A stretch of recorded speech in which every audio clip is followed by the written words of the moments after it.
Welcome to Shaky Sports Journeys. Thank you for joining us. Lots of T20 content continues to come your way.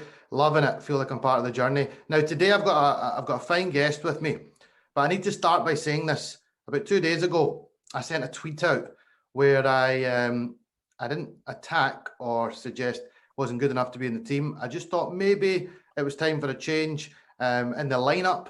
And safe to say, yesterday I had some really lovely apple humble pie after the match was played, because the chap on screen, Michael Leask, performed fantastically. How are you, Leasky? Yeah, I'm not too bad, thanks, Shaky. A bit disappointed, but look, that's the way cricket goes, unfortunately. Yeah. I mean, I'm not going to lie, Shaky, I'd probably been doubting a little bit myself. Had I done enough to probably stay in the team just over the last couple of games, or even just in the two big games, I would say. I mean, Bangladesh and Afghanistan probably hadn't done enough, maybe. But look, that's the way T20 goes. I mean, I've probably been fortunate enough that I've been bowling pretty well through like the Zim stuff, and then through most of the tour of Oman, actually. And then the last month, I've probably only, looking at the games, probably really the Bangladesh game and the Afghanistan game probably haven't gone my way. But again, when we're talking T20 cricket, that's the nature of the beast, isn't it? But absolutely. Again, with the bat, when you have 2 off days, everyone then is allowed an opinion. This is the whole beauty of the sport. Everyone's allowed an opinion. If you don't come off, especially when the spotlight's on you, it does highlight the shortcomings. And if you are short of a few runs for a few games, then that does happen.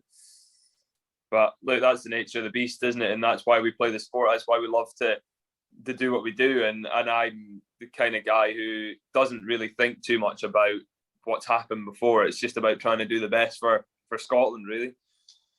Listen, I love your attitude. I love your mindset. You know, I messaged you last night after the game to pass on my best wishes, and also to say to you that, you know, I was happy to accept that, you know, you proved me wrong, but you were very, very kind in response. You didn't take it personally. It certainly wasn't a personal attack. I didn't actually suggest you shouldn't be in the team. I just thought maybe there's room for a change. But let's look at yesterday's game. I mean, it started pretty tough. You know, we lost 3 wickets in the first over. What are you thinking sitting in the dugout at that point? It almost frees me up a little bit. It almost gives me a bit more time. I'm thinking to myself, well, if I get 15 overs, say, I've got 15 overs to make an impact. And if I get 15 overs, which probably 90 balls, you're probably going to face 40. If you face 40 balls, and I know if I do face 40 balls, I'm probably going to get 60 or 70. So I've had a bit of success at Abu Dhabi before. So I thought to myself, well, look, what is there to lose? Try and get the boys up to maybe 130, 140 at that point. But as we were saying with Kyle, don't put a ceiling on it. There's no ceiling to what this team can get to. We still had batters behind with Grievo, Watty, Devo, Safi. We still had guys coming in the hutch. So it wasn't to not play your shots and stuff. It was just to see what we could get, really. Well, you and Crossy started the rebuilding process. I was just starting to get comfy in my couch, and I'm thinking 130. I'm calculating it, and I'm thinking 70 plus runs needed in around 9-10 overs. I think these boys could do that, and I think 130 would be a fantastic total from where you were. I mean, then Crossy unfortunately got out, and that's T20 cricket for you. You have to keep scoring. You can't take time. So then again, you had to rebuild, but you counter-attacked and you hit the ball beautifully. I mean, you were striking at 360. You were hitting all areas of the ground. What was that your game plan that, listen, I just need to fight fire with fire here? Not really. We spoke with Grievo and we just said if there's a matchup that suits, then that's what we've got to do. And they took a punt on bowling somebody that they hadn't bowled yet when Crossy was well. And we said, look, if they miss, it's got to go because of the nature of the game. If they miss their Yorker or miss whatever and there's a short side, that's my game as well. I know that I'm strong enough that if I get half of it, it's going to go for 6. But it was at the time, it was more the wicket, the nature of the wicket kind of suited my style. So more down the ground sort of guys that kind of went across it, kind of, you may have saw the wicket. It was pretty slow, pretty turgid, had a little bit of nip in it for their seamers. Their bowling tack, as we say, didn't have much pace, so it actually kind of suited my style, as we say, and allowing me to actually hit through the ball and sort of stuff like that. So it kind of, I guess it was just a not calculated risk, but obviously knowing where my scoring areas were, it just suited what I like to do, really. They bowled quite smart. I thought they bowled really well in the last 4 or 5 overs because you were quite nicely set up for the launch at that point. They used a lot of slower ball, short stuff that seemed to be sticking in the pitch, and the batters seemed to be starting to struggle to get momentum on the shot. Yeah, look, when I got out, it was probably we had a chat when Kyle came out, when we lost, when we were just getting a drink, and we said, look, Grievo was going to try and go against the off spinner at that point. Now he's going to try and go from the other end, and some clever bowling from Schmidt that I calculated that the field he had, he couldn't really go at the stumps, so I showed my stumps, and unfortunately he double bluffed me, and that's the nature of it. But look, we've played against the Namibians quite a lot now, and they're a canny side. They are a canny side, and look, that's what they do. If they've got a big ground, they're smart, they're clever bowlers, as we said. At the death against them, it's pretty hard because we know that they're going to be bowling loads of mix-ups. They're going to bowl loads of short, slower balls into wicket, just using a little bit of guile. As I say, they've not got a huge amount of pace, but what they do have is cricket smarts, and that's exactly why they've got to the position they're in at the moment. And look, we probably only scored 15, I think, maybe off the last 4 overs, which in hindsight, we know we could maybe have got 30, 40 with a set batter. Like if I'd have maybe just had another over of taking it, maybe that over a Schmidt, and then the last 3 overs, you maybe look and go, maybe we could have got 130, but still, they didn't have to do an awful lot in that power play to really didn't have put enough pressure on them. I wouldn't have said in that game, but that's the nature of the beast, isn't it? Yeah, you went into the field, 109 runs on the board. Let's be honest, you're sitting I'm talking from sitting at home. I'm thinking, if we don't get 3, 4 early wickets like they did to us, we're going to struggle because they're not going to have much to do at the end. We didn't get those 2, 3 wickets at the start. We got one eventually when they were just before 30. Safi got the first wicket, but even still, you boys just fought tooth and nail all the way. And to take that game into the last over was a credit to the fielding and the bowling unit. Yeah, there's one thing this unit have done at the moment, and that's fight with the ball. I mean, we've actually been incredibly disciplined with the ball, I would say, up to now. That's what we had a lot of success in Oman with a disciplined bowling unit. I mean, Watty's been exceptional. Wow, Grievo, brilliant. Watty's been, I've never seen the guy bowl better. He knows what he's doing. Against Afghanistan, he missed 2 balls, and unfortunately, if you miss 2 against them, you're going to go out the park. Like I unfortunately bowled 1 over and got walloped at the park, which that again happens. But the way he's conducted himself, the way he's bowled, he's wanted the pressure overs. I don't know if you saw on the TV, but he had at one point when they needed 10, I think it was, he'd everyone up and said, "Look, go on. I want you to try and run down and hit me at the park." Yeah, he's brave enough, and he's learned so much in the last few years. He's become a real competitor for Scotland, and he is. I would probably say he's almost one of the first names in the team sheet, if not the first name on the team sheet at the moment, because he's just performing so well with the ball. But likewise, the seamers, Safi, Davo, and Brad have all been superb over the last couple of weeks as well to keep us fighting when the totals have been 140, 150. That's what you need.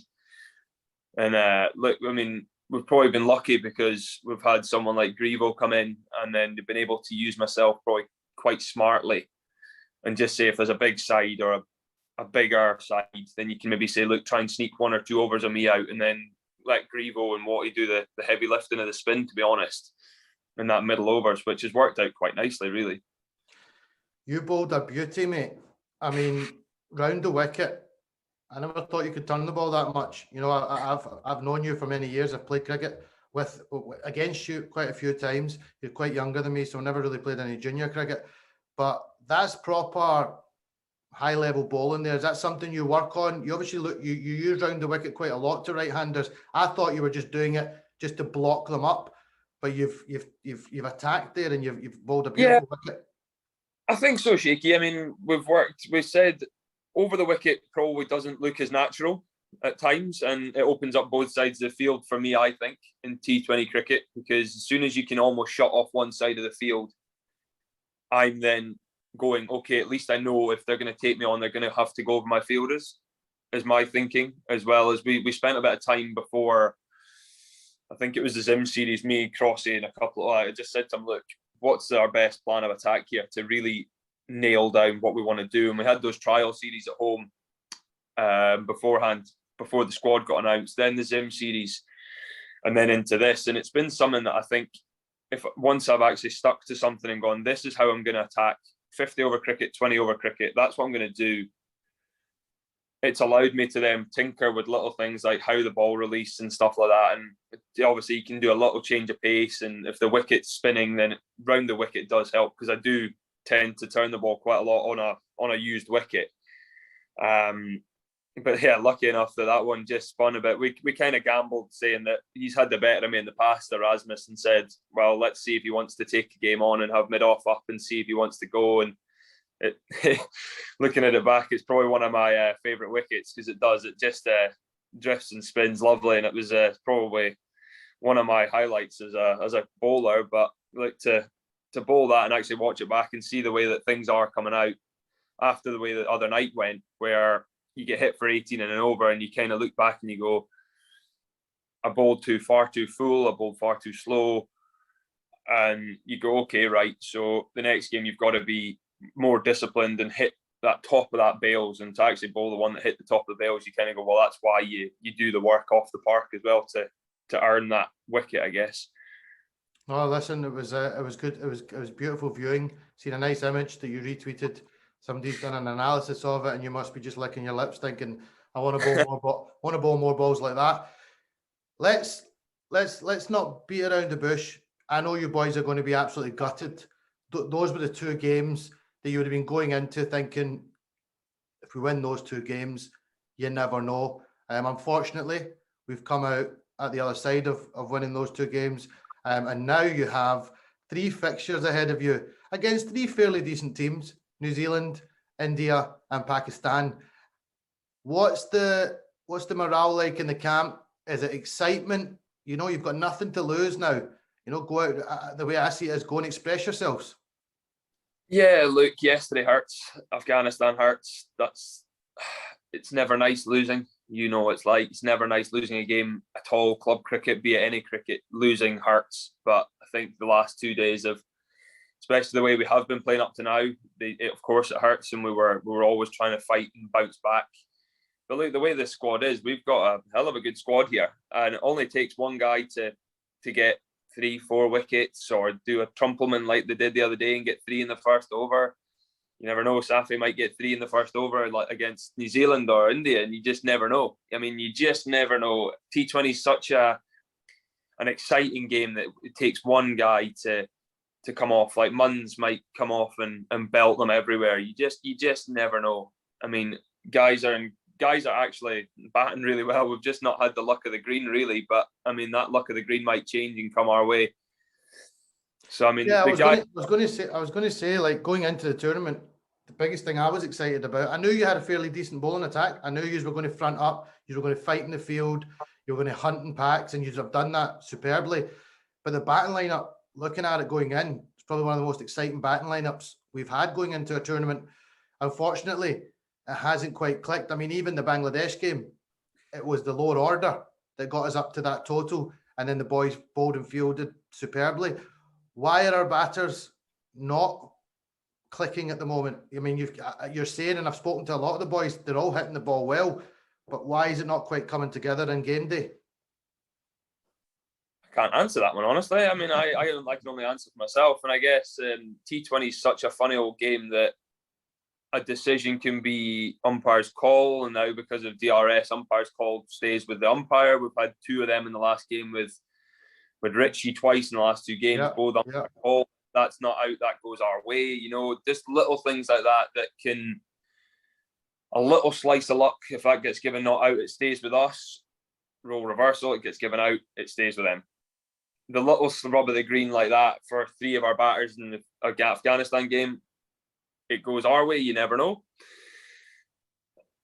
To be honest, I think looking at the way the guys are batting and in nets and stuff, I would say that everyone's in as good a headspace and hitting the ball as cleanly as I've seen for game days. I mean, I can't, as I say, I can't speak for anyone else, but for myself, it's probably certainly when the pressure's hit. Obviously, we've not been able to take the chance at times, and have that guy. Grivo did it brilliantly against Bangladesh, and that's the beauty of our side at the moment. We've got such depth in our batting that it only takes one guy to win the game, and it could be anyone 1 to 9, 1 to 10. At the moment with Sapi batting at 10, I mean, you've got guys 1 to 10 that can get 60, 70, 80 and win the game. Yep. You know, so not leaving it to the next person, but it's almost knowing that we have that batting in the hutch, and we will. We've got teams to come that we haven't clicked, and we are going to click. And I'm telling you, we are going to click as a unit. And when it does, hopefully it's going to happen in the next 3 games, and it will be exciting, hopefully. Yeah, listen, as somebody watching on, these are what you want, the games you want to see. I mean, we missed out on the Kiwis coming to Edinburgh due to COVID a year or so back. Now you're about to play them in the World Cup. You've got India. It's lovely to hear Mark Watt has got plans for Virat Kohli, even though I think he got done there by Chris Soule. That was a bit of tongue in cheek. And then you've got Pakistan, who are playing a serious brand of cricket. I mean, if you think Trump Pullman was good the other day, I mean, Shaheen Shah Afridi is going to be pretty handy swinging that ball back. So is it now a matter of just training, focusing, knowing what you're coming up against, and getting yourself in the best headspace possible to go into those matches? Yeah, we've got 2 days now before the next training session. The exciting thing for me is we know that you're coming up against world-class opponents, but this is why we're here. We're here. We're not here to make up numbers. We are here to take on the best in the world and show why Scotland deserves to be here. And the only way you're going to do that is by taking on New Zealand, India, Pakistan, Afghanistan. You've got to take on the best and show why we deserve to be here. And actually, the next 3 games for us are a way of showing how far and how much the squad has developed. And for me, it could be a case of, yeah, as you say, you've got Shaheen Shah Afridi, you've got Trent Bolt, you've got the best in the world. I mean, we've rubbed shoulders with guys before, we've played them before. Lucky enough, I played against them in Pakistan. We've played alongside, some of these guys have played alongside them. So there are guys that have played in teams with these guys, so they know about us. As I say, Munns has probably played with a few of them, most definitely, you know, which is exciting. So we know what's coming, and all it takes is 1 or 2 special innings, bowling spells to really put us on the map again, even further than we already have, really. Listen, I think it's really exciting times. I think you've got to put those 2 games away, and I think you've got to just lick your lips and just be excited. I mean, you're inspiring many people back here. That Bangladesh victory, you know, you've seen the power of that. You know, bloody, I was speaking on Pakistani TV. I've never heard Pakistani TV want to talk about Scottish cricket, so that's a good sign. So if you can somehow win one of these fixtures, you know, that will really, really announce that Scotland are a serious team and are here to stay. How's the support been back home? Your family, you've got a little one now as well, Leasky, must be very, very proud of you. Yeah, most definitely. I'll come back to the somehow comment, but I don't think it's somehow. I think we've got the skill in this group to do it. It's not somehow. It's going to take somebody's going to have to do something special. It's not going to be a somehow. We've got the skills in this group. Somebody will do it in the next games. Somebody is going to take the attack to these guys with it ball or with it bat. And I'm telling you, it's going to happen. Who it's going to be, I could put 7 or 8. You're the man. You've just hit them well. So why can't it be you? I'd love to watch you blaze a few. Yeah. As I say, you've got 11 names on that sheet that could do it. It's going to be one of them on each given day. So that on that front, yeah, we're all looking forward to the challenge. As for home, yeah, I mean, I can't say enough for the support we've received from just messages from people that you haven't heard from a while that are reconnecting with cricket and have seen how well the squad are doing. Yeah, I mean, it's not been easy at times, having not seen the wee one for 7 weeks now, and she's now just to see her growing up when you're not there. How old is she now, Leasky? How old is she now? 10.5 months now. Oh, so you're missing some. You're missing some great times. Yeah, I'm missing the teething and stuff like that. So I mean, I'm getting more sleep than I would do at home. So I'm getting called all sorts for that. But nah, look, I mean, it's to have the privilege of being where we are right now and be at a World Cup. I think you've got to take the times are obviously not going to be easy when you're away from home, but you accept that and go, look, this is the job we do, and this is why we do the job, to make family, friends, Scotland proud of us as well as a nation, and actually do Scotland proud, and actually go, look, this is why we sacrifice things like leaving family at home and stuff like that, and actually then go, look, there's a greater cause, which is doing the team proud, Scotland proud, and everyone, and actually showing why we are here and why we're here to take on the big boys. Listen, it's been a pleasure talking to you, mate. I love your attitude, love your mindset. Can just feel the passion, how much of a team man you are. And that's why I think you are on that team sheet, because you can do something in the game. Run out from deep square, by the way. I think it was against Oman, was just beautiful to watch. You're always buzzing around the field. You've got great facial expressions on TV, Leasky. The face is always doing something. It's great. It's great to watch. Best wishes to you and to all the boys moving forward into these 3 games. Train well over the next few days, and we're excited to see you on the big stage again. Hang on. Thanks. For 2 seconds at the end, but thank you very much for joining me, mate. Thanks, guys. Appreciate that. Thank you.